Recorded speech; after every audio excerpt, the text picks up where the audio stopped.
Okie dokie, Champions League clip part 2. Liverpool, I get it.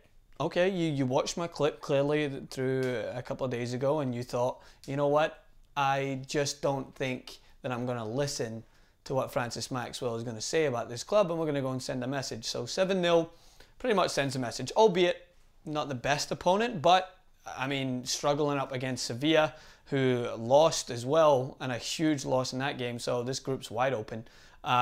Good result for Liverpool. They are firmly back in contention in their group stage, and they look confident. 7-0, regardless of who you play against in the Champions League, is something that has to be admired. But unfortunately, I'm not going to spend too much time on that, considering the opponent. One team I'm going to discuss is the team that's flying high in the Serie A, who lost against Manchester City. Another impressive performance, answering more unanswered questions for Pep Guardiola's team. They started the game ferociously. They're starting every game ferociously at the moment. If you can't lock up Manchester City in the first 20 minutes, it's a good chance you're going to lose. I don't care who you are at the moment, the way they're playing. Gabriel Jesus, Mane, Leroy Sané.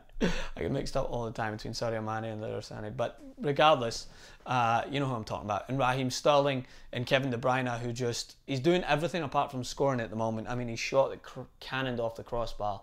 Would have been a beautiful goal. But the way they're attacking in numbers, there's a reason why the ball's breaking in the box, the way they're getting deep, cutting it back, and it's breaking a couple of times, and people are thinking, well, it's just falling to them. Well, you need to have the numbers in there. It's either falling to Sterling, it's either falling to Gabriel Jesus, it's either falling to Silva or De Bruyne, because they're packing the box with players, and that is the key to getting results. They are not shy in putting numbers forward. Fullbacks overlapping as well. And if you can't, as I mentioned, whoever you are, United, Chelsea, Bayern Munich in the future, Real Madrid, Barcelona, maybe a little bit far, but if you can't shut up shop against Manchester City the way they're playing at the moment, it's going to be a very, very tough task to beat them, because they're smacking in goals. Now, looking at the second half, Napoli get 2 penalties, and they miss one, and they convert one. And both, I thought, were penalty kicks, to be honest. I mean, Kyle Walker manhandled his man to the ground, and then a trailing leg caught the Napoli player running into the box. But this is a team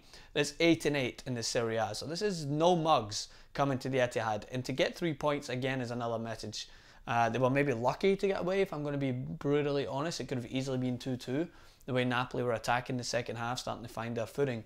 But the English Premier League teams, who many questions have been asked of in the past couple of years, and rightfully so, at this point in the Champions League, sending a message that they're here to be taken seriously, playing very well. Of course, we've got more games coming tomorrow. We'll see how Chelsea performs. We'll see how the mighty Glasgow Celtic performs against Bayern Munich. But as far as all the boxes, Tottenham drawn against the best team in the world is a huge sign. Manchester City winning and Liverpool winning. And you know me, I'm not one to jump on the English Premier League teams or the best bandwagon.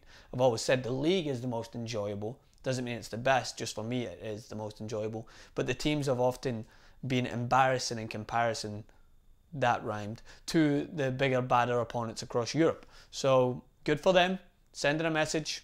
I'll be here to watch. Ciao.